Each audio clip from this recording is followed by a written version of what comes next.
I am here with my friend Erica Hoke, and we are going to be talking about home business successes, like how to be successful, what's happened in her own home business, and how she's been able to find success with it. So you guys, this is going to be a really good call for everybody to see, whether you're already running your home-based business or if you're thinking about doing it. It's just important to see perspective, right? Just really important for that. Okay, you guys. So first things first, let me just say this. You guys can win stuff, and that's always the case. Just subscribe to my YouTube channel, comment on my YouTube videos, and then share my YouTube videos into social media, tagging myself or my business page in it. That's just so I can see that it happened. Aside from that, you guys, one person every week is going to win something, and so there is that. Let me get out of here. And Erica, let's just get into it. Let's just do this thing. I'm gonna turn on my little timer so I don't get long-winded. That's my, this is how I don't get long-winded. It's my shut up, Martha timer. So, Mike bought it for me. So, gotta love our husbands. So, Erica, tell me about your business. Like, as you were starting your business in the very beginning, what was it like for you? What were things that went well? What were things that freaked you out? Like, tell me about it. Oh boy. So many things that I could say, but I wanted to be an entrepreneur. I've tried different entrepreneurial businesses for my whole life. Like I was the little kid that was out selling lemonade and cookies at our neighborhood garage sale, so it's really been, something in my core, that I wanted to do. And I feel like I've been in home-based revolution, HBR, since the very beginning. And I think that some of what it taught me was the unlearning of how not to do things. Especially in the past year, I feel like I've gotten a lot of self-awareness and learning what I need to, where areas I need to grow and things how I need to do things, and unlearning some of the things that maybe like the corporate world taught me or some of the things that the corporate world didn't teach me. So that's been part of my journey for sure. Yeah. And so what are you doing these days? Let's tell people. Yeah, I'm so excited.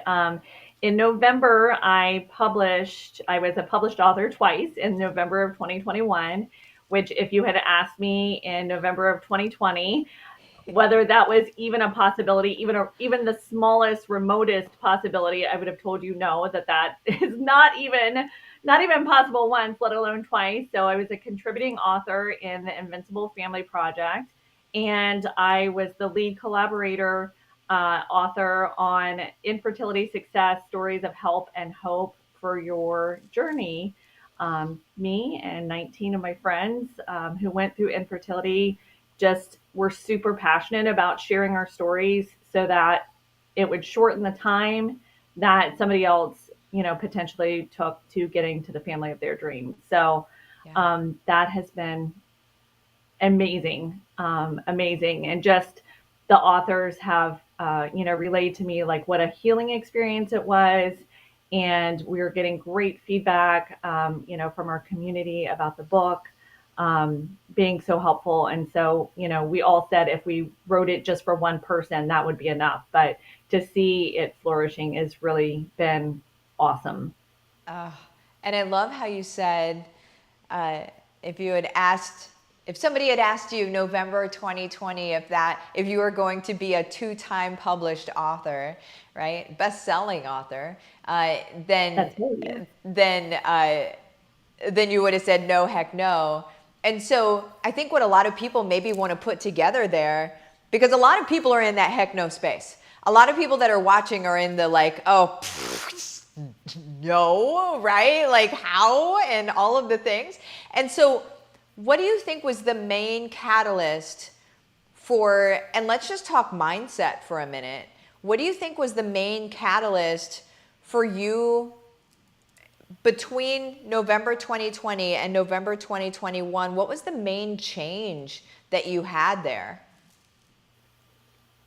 Well, it's something that you say all the time, which is action. Action comes first. So you have to keep moving forward. And I also had to let go of my expectations of what I thought success was so that I could be successful. I had to focus on my own mindset, my own self talk. I had to have some self awareness about what I needed to work on so that I could serve my people. And I think that when people look at you, or maybe they think that I'm successful or anybody else in HBR is successful, they think, yeah, but they're special or they're doing this or they're doing that. We're all just struggling through it, but we're just determined to keep putting one foot in front of the other.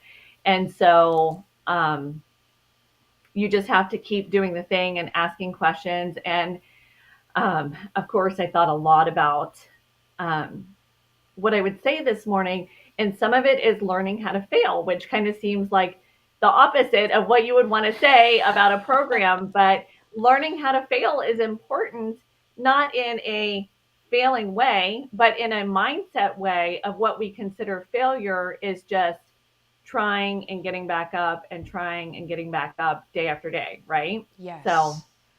Yeah. Well, and you even touched that's on something in that place where success may not, tinge touched on it. Success may not look the way you thought it was going to look. And to be able to be open to your success actually being something different than this thing that you had in your mind. Because what happens whenever we have this this concrete idea of what success is, whenever we have that, then we literally cut ourselves off to anything else. And there's so many different facets and dynamic ways to be successful, right? And when we only see it as this one way, I can only be successful by creating a course. I can only be successful by selling this thing, like being in this network marketing company, and that's my only way to be successful, and I've got to do it that way. Well, now you've cut yourself off to all of the dynamic ways you can be successful that, and here's the thing, that directly positively impact your audience and your people. And so when we just focus on like this one lane and like we're just going towards this one lane, well, we've cut out these lanes of service altogether. And that's where, I mean, a book collab, you didn't see yourself doing that the year before, right? But it's such a massive lane of service because you're showing not only, like, this book is great, guys, you have to pick it up.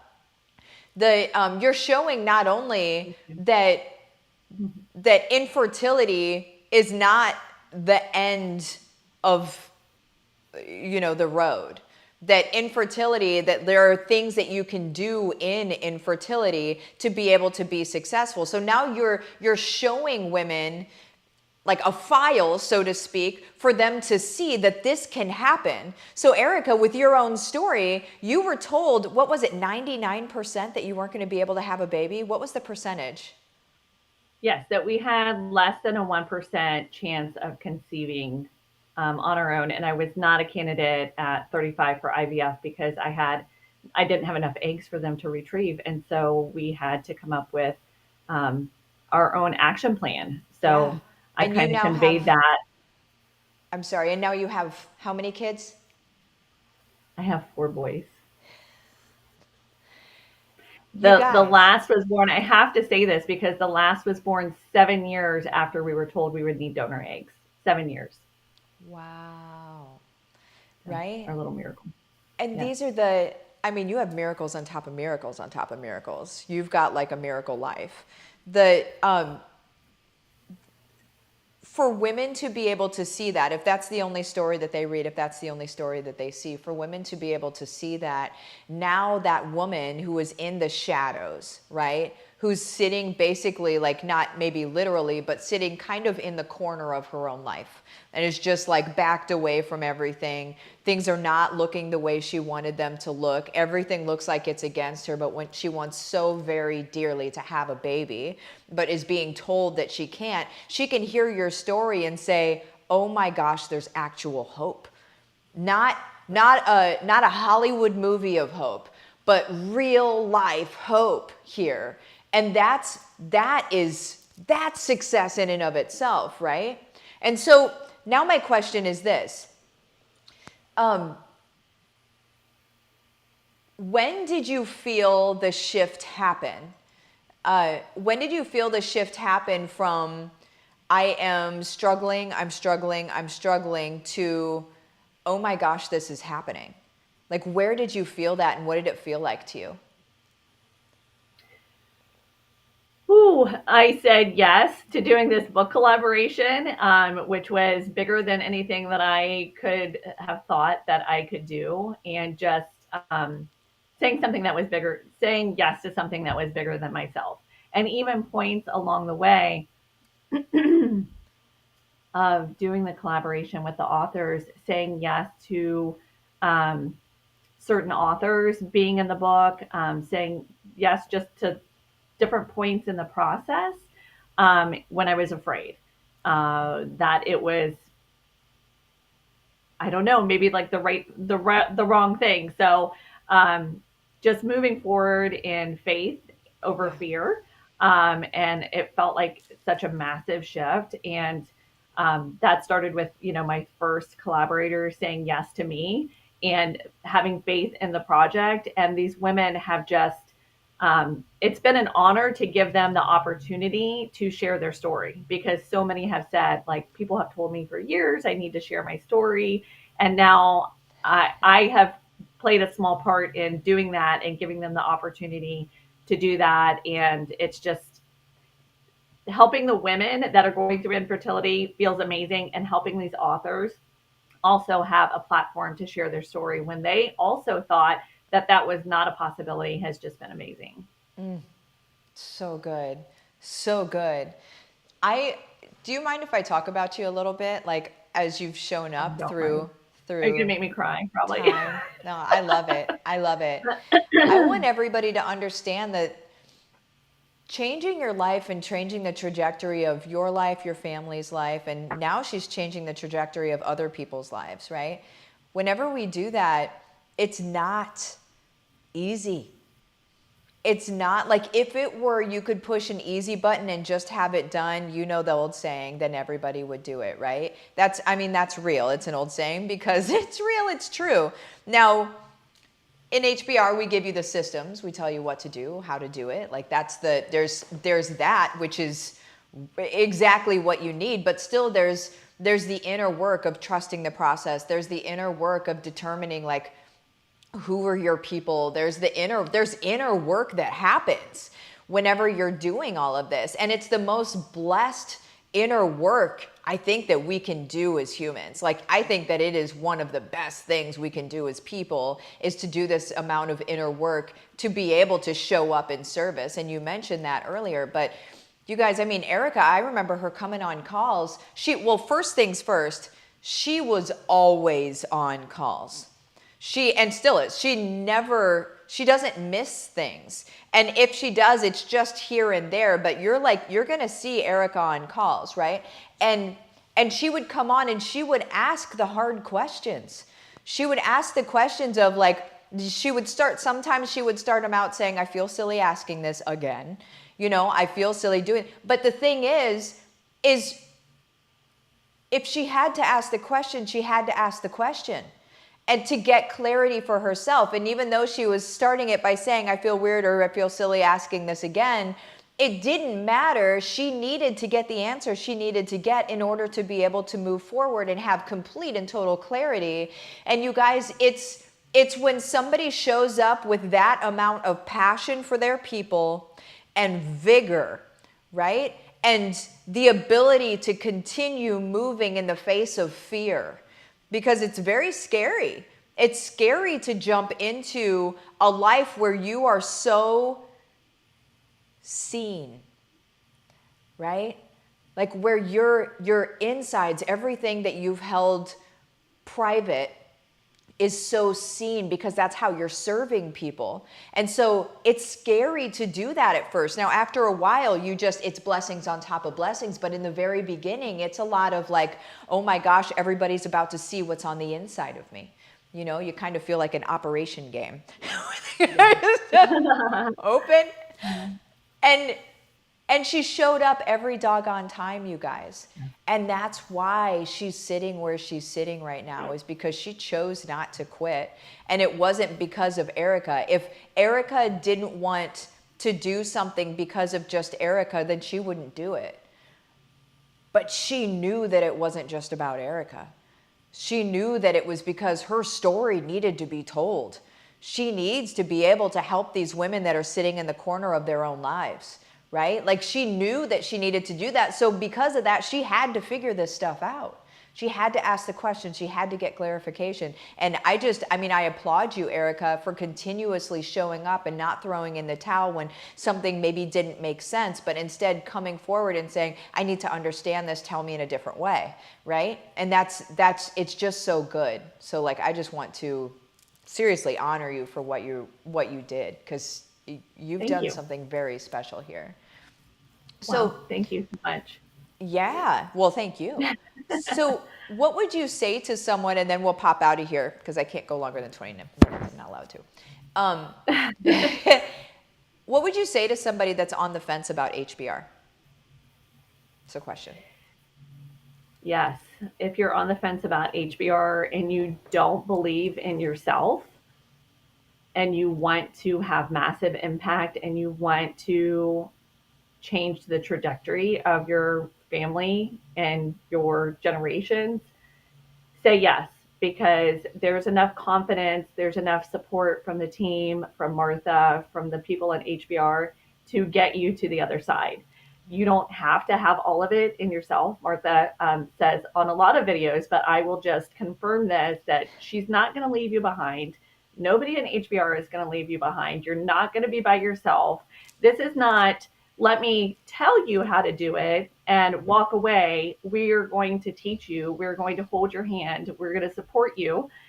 You're probably going to cry, or maybe not, but probably yes at some point. But believe that you can enough to say yes to it, and then everything else will unfold before you. Man, that's it. I don't have I a better believe way. that for everybody.